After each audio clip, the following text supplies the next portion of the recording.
जितने भी लॉज है इन सबको दो कैटेगरीज में डिवाइड किया जा सकता है, क्रिमिनल लॉज और civil laws. Criminal laws criminal matters में अप्लाई होते हैं, वैसे ही civil laws non criminal matters को रिजॉल्व करने में काम आते हैं। हमारे देश में क्रिमिनल लॉज सबके लिए सेम है, फिर चाहे वो किसी भी धर्म या जाति का आदमी हो, अगर उसने मर्डर किया है तो उसको सेम सजा मिलेगी। इसीलिए हम कह सकते हैं कि हमारे देश में कॉमन क्रिमिनल कोड है। लेकिन सिविल लॉज के केस में ऐसा नहीं है। जैसे कि शादी के मामले में Hindu marriage act, Muslim marriage act, Christian marriage act, हर रिलीजन का अपना अलग अलग। वैसे ही एडॉप्शन, इनहेरिटेंस, सक्सेशंस, ऐसे ही और बहुत सारे मुद्दों पर हर रिलीजन के अपने अपने पर्सनल लॉज है। अब जैसे क्रिमिनल लॉ सब लोगों के लिए कॉमन है, वैसे ही इन सारे पर्सनल लॉज को हटाकर इनकी जगह एक सिविल लॉ लाया जाए जो सबके लिए कॉमन रहेगा, उसे हम कहेंगे कॉमन सिविल कोड या uniform civil code, in short UCC. अब ये देखने और सुनने में तो एकदम सिंपल लग रहा है, तो फिर ये आज तक इंप्लीमेंट क्यों नहीं हुआ? पॉलिटिकल पार्टीज और उससे भी ज्यादा सुप्रीम कोर्ट का क्या कहना है इस चीज के ऊपर? गोवा इंडिया का एक लौता स्टेट है जहां पर यूनिफॉर्म सिविल कोड बहुत सालों से लागू है। ऐसे कैसे हो गया कि बाकी देश में कहीं नहीं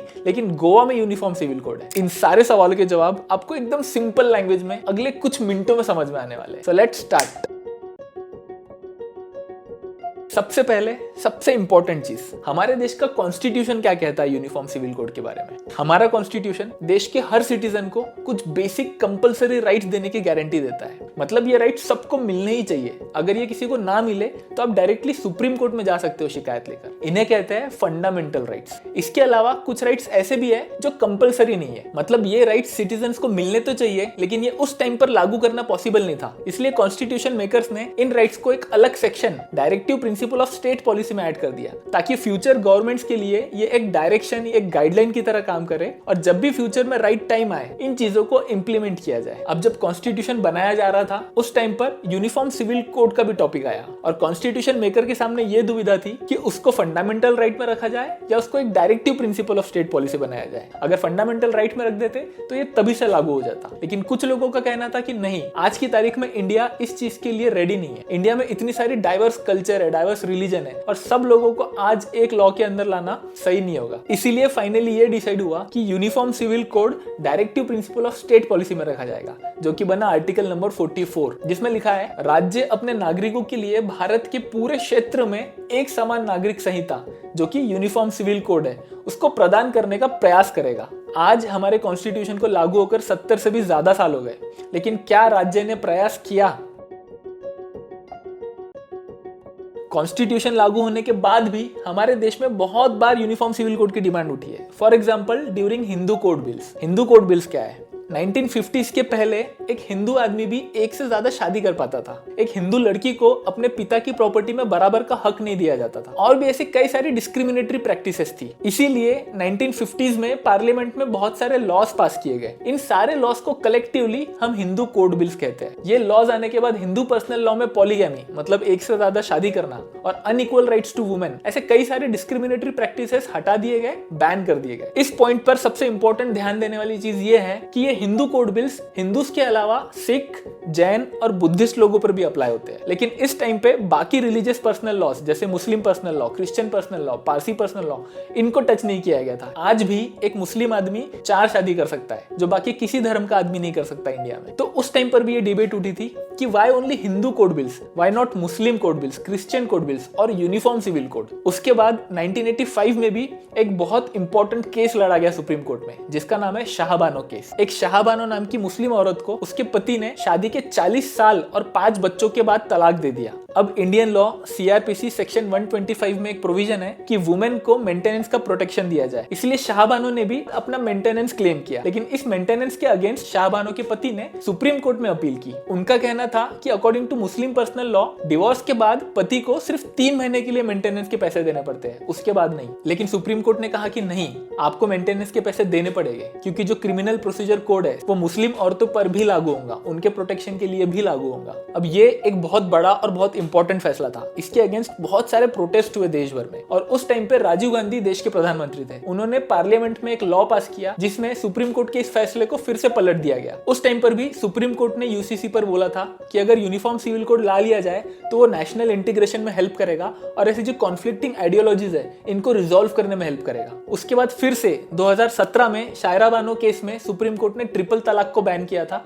तभी भी यूनिफॉर्म सिविल कोड की डिमांड उठी थी। लेकिन आज भी यूनिफॉर्म सिविल कोड पर सोसाइटी उतनी ही डिवाइडेड है। कुछ लोग उसको सपोर्ट कर रहे हैं और कुछ लोग उसको अपोज कर रहे हैं, और दोनों के पास अपने अपने वैलिड आर्ग्यूमेंट्स हैं। तो सबसे पहले ये समझ लेते हैं कि जो लोग इसको सपोर्ट कर रहे हैं उनके क्या पॉइंट्स हैं। इंडिया में लड़कियों की शादी करने की लीगल एज 18 साल है, लेकिन मुस्लिम पर्सनल लॉ के हिसाब से कोई लड़की 15 साल के बाद भी शादी कर सकती है, और इसकी वजह से बहुत सारे कंफ्यूजन्स होते हैं। फॉर एग्जाम्पल, अभी recently Punjab and Haryana high court ने बोला कि एक मुस्लिम लड़की 15 साल के बाद शादी कर सकती है, क्योंकि मुस्लिम लड़कियों के ऊपर इंडियन लॉ नहीं बल्कि मुस्लिम पर्सनल लॉ एप्लीकेबल होता है। लेकिन उसके कुछ टाइम पहले कर्नाटका हाईकोर्ट ने ऑर्डर दिया था कि मुस्लिम लड़कियों के ऊपर भी protection of child marriage act applicable होगा, इसलिए उनकी भी शादी करने की मिनिमम एज 18 साल होगी। इसकी वजह से बहुत सारे कंफ्यूजन्स होते हैं। तो जो यूसीसी के सपोर्टर्स है, इनका कहना है कि अगर यूनिफॉर्म सिविल कोड आ जाए तो ये सारे कंफ्यूजन्स ही खत्म हो जाएंगे और लड़कियों की मिनिमम एज फिक्स्ड हो जाएंगी सबके लिए। इस कंफ्यूजन के साथ साथ जो डिस्क्रिमिनेटरी बिहेवियर है वो भी खत्म हो जाएगा। औरतों को मर्दों के बराबर का हक मिलेगा, बेटियों को अपने पिता की प्रॉपर्टी में बेटों के बराबर हक मिलेगा। तलाक की एक कॉमन प्रोसेस होगी जो औरतों और आदमियों के लिए बराबर होंगी। पॉलीगैमी मतलब एक टाइम पे एक से ज्यादा शादी करना भी बंद हो जाएगा। इसकी वजह से औरत का समाज में सम्मान बढ़ेगा, नेशनल इंटीग्रेशन को हेल्प मिलेगा, सोशल रिफॉर्म्स आएंगे। अब ये समझते हैं कि जो लोग यूनिफॉर्म सिविल कोड को अपोज कर रहे हैं उनके क्या क्या पॉइंट्स हैं।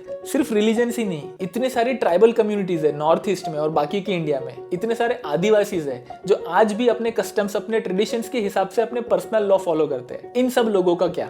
इनके यूनिक कल्चर को प्रिजर्व करने के लिए इनके कस्टम्स एंड ट्रेडिशंस में इंटरफियर करना सही नहीं रहेगा। इंडिया एक ऐसी कंट्री है जहां पे हर 100-200 किलोमीटर के बाद लैंग्वेज चेंज होती है, कल्चर चेंज होता है, इतनी डाइवर्सिटी है, इतने रिलीजन्स है। अगर सबको एक लॉ के अंडर लेके आ जाएंगे तो ये डाइवर्सिटी एक कल्चर को थ्रेट होगा। 2018 की 21st लॉ कमीशन की रिपोर्ट है जिसमें उन्होंने बोला कि आज की तारीख में इंडिया में यूनिफॉर्म सिविल कोड की जरूरत ही नहीं है। सिर्फ डिफरेंसेस होने का मतलब ये नहीं है कि भेदभाव है, उल्टा डिफरेंसेस होना हमारी एक स्ट्रॉन्ग डेमोक्रेसी होने की निशानी है। और हाँ, अगर हमें डिस्क्रिमिनेटरी प्रैक्टिसेस और अनइक्वल ट्रीटमेंट टू वुमेन हटाना है तो हमको यूनिफॉर्म सिविल कोड लाने की जगह इंडिविजुअल पर्सनल लॉज में रिफॉर्म्स लाना चाहिए, उनको जेंडर न्यूट्रल बनाना चाहिए। इससे किसी की रिलीजियस सेंटिमेंट्स को हर्ट भी नहीं होगा और सारी डिस्क्रिमिनेटरी प्रैक्टिसेस भी हट जाएगी। इंडियन कॉन्स्टिट्यूशन के फंडामेंटल राइट्स में right to freedom of religion भी आता है। तो इस पर बहुत लोगों का कहना है कि हम लोग ऐसा लॉ कैसे बना सकते हैं which will conflict with the fundamental right guaranteed by the constitution. What about HUF?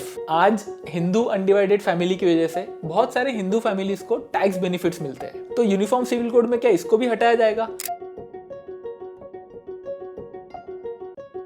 हमारे कॉन्स्टिट्यूशन में सेंट्रल गवर्नमेंट और स्टेट गवर्नमेंट्स के पावर का क्लियर सेपरेशन है। किस चीज पे सेंट्रल गवर्नमेंट लॉ बनाएंगी, किस चीज पे स्टेट गवर्नमेंट लॉ बनाएंगी, इसकी अलग अलग लिस्ट बनाई हुई है। पर कुछ टॉपिक्स ऐसे हैं जिनके ऊपर स्टेट गवर्नमेंट और सेंट्रल गवर्नमेंट दोनों का जुरिस्डिक्शन है। इसको कहते हैं कॉन्करेंट लिस्ट, और uniform civil code concurrent list में आता है। इसलिए आप देख रहे होंगे कि उत्तराखंड, गुजरात, आसाम, हर स्टेट अपना अपना UCC ड्राफ्ट कर रहा है, लेकिन सेंट्रल गवर्नमेंट भी ड्राफ्ट कर रही है, क्योंकि दोनों कर सकते हैं। लेकिन गोवा का केस इन सबसे बिल्कुल अलग है। हमारे देश को 15 अगस्त 1947 को आजादी मिली, लेकिन गोवा को नहीं। गोवा उस टाइम पर भी पोर्चुगीज के कंट्रोल में था। उसके कई सालों बाद 1961 में गोवा को पोर्चुगीज से आजादी मिली। अब जब पोर्चुगीज गोवा पे रूल कर रहे थे उस टाइम पोर्चुगल में यूनिफॉर्म सिविल कोड लागू हुआ, लेकिन अब गोवा उनकी टेरिटरी था इसलिए वो गोवा पे भी लागू किया गया। अब गोवा इंडिया का पार्ट बनने के बाद भी गोवा के सारे एग्जिस्टिंग लॉज वैसे के वैसे ही रखे गए, इसलिए यूनिफॉर्म सिविल कोड भी कंटिन्यू किया गया। इसलिए आज भी गोवा में यूनिफॉर्म सिविल कोड है जिसको गोवा फैमिली लॉ भी बोलते हैं। लेकिन एक्सपर्ट्स का कहना है कि ये भी यूनिफॉर्म नहीं है, इसमें भी बहुत सारे डिस्क्रिमिनेशन है। फॉर एग्जाम्पल, गोवा में पॉलीगैमी अलाउड नहीं है, मतलब कोई भी रिलीजन का आदमी हो, चाहे हिंदू हो मुस्लिम हो, एक से ज्यादा शादी नहीं कर सकता। लेकिन इसमें एक एक्सेप्शन है, एक हिंदू आदमी एक से ज्यादा शादी कर सकता है अगर उसकी बीवी को 21 साल तक कोई बच्चा ना हो या 30 साल तक कोई बेटा पैदा ना हो। यूनिफॉर्म सिविल कोड का टॉपिक एक पॉलिटिकल टॉपिक बन गया है। इस चीज के ऊपर एक डिटेल न्यूट्रल डिस्कशन होना चाहिए जो आज मिसिंग है। हर कोई बस अपनी अपनी पार्टी को सपोर्ट करने में लगा हुआ है। हर किसी ने इसका पॉलिटिकल फायदा उठाने के लिए, अपने वोट कंसोलिडेट करने के लिए इसका इस्तेमाल किया है। आप भी